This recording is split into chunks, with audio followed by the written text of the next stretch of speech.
मित्रहरू, गाउँमा एकजना विकास प्रेमी मुखिया थिए।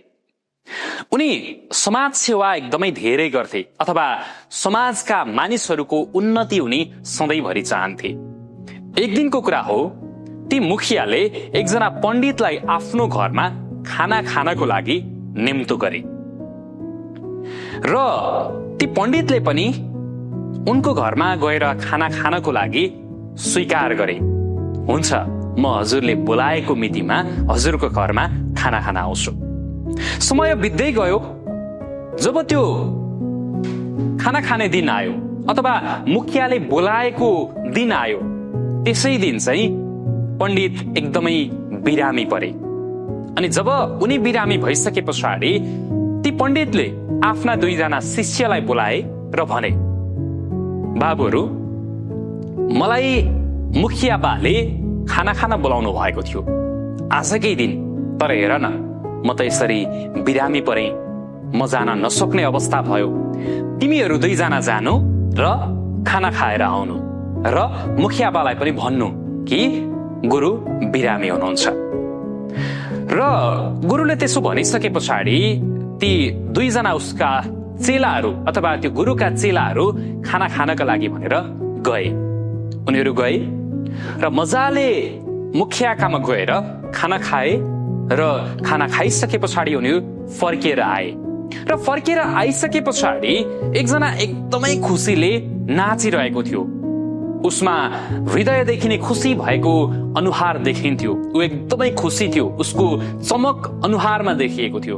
अनि त्यस्तै अर्को एकजना उसँगै गएको साथी एकदमै दुखी भएर ऊ एक ठाउँमा टोलाएर बसिरहेको थियो। त्यस पछाडि ती गुरुले त्यो टोलाएर बसेको आफ्नो शिष्यलाई सोधे, बाबु, तिमी किन यति दुखी छौ? तिमीलाई कतै मुखिया बाले हेला त गर्नु भएन?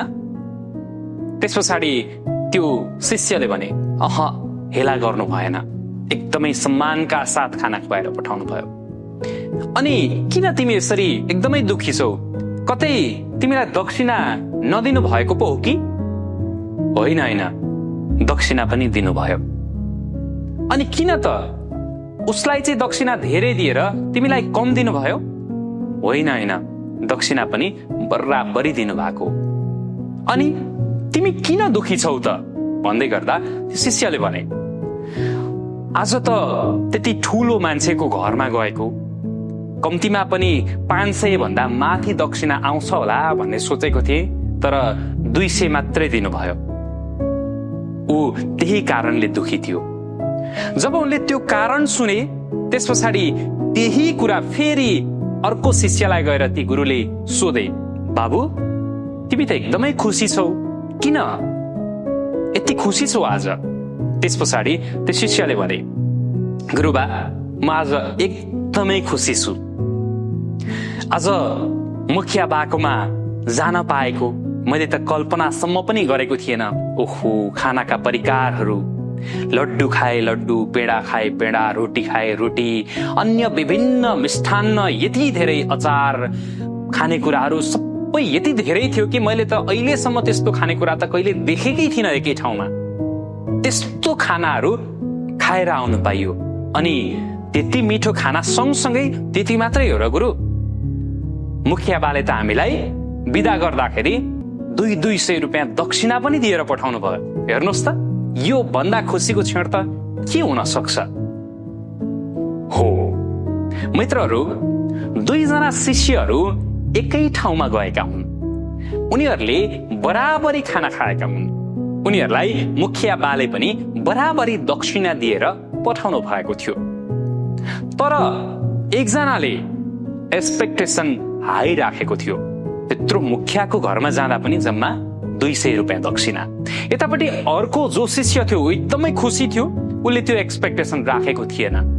उसले चाहिँ यति धेरै खाना पाइयो अनि सँगसँगै पैसा पनि पाइयो। उसले एक्सपेक्टेसन नराख्दाखेरि ऊ एकदमै खुसी भएको थियो। भनेको मित्रहरू, हामीले कतिपय कुराहरू चाहिँ आफ्नो मानसिकताका कारणले गर्दाखेरि, आफ्नो सोचको कारणले गर्दाखेरि हामी दुखी बन्नुपर्छ अनि आफ्नै सोचका कारण हामी खुसी हुन सक्छौं।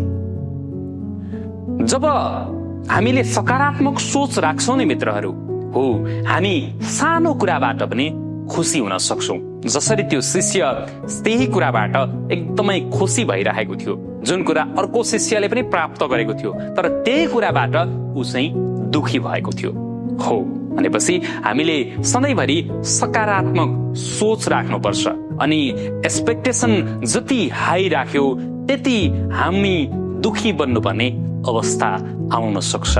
त्यसैले त्यो एक्सपेक्टेसन जति हुन्छ कम राखेर आफूले आफूलाई खुसी बनाउनु महत्त्वपूर्ण कुरा हो मित्रहरू।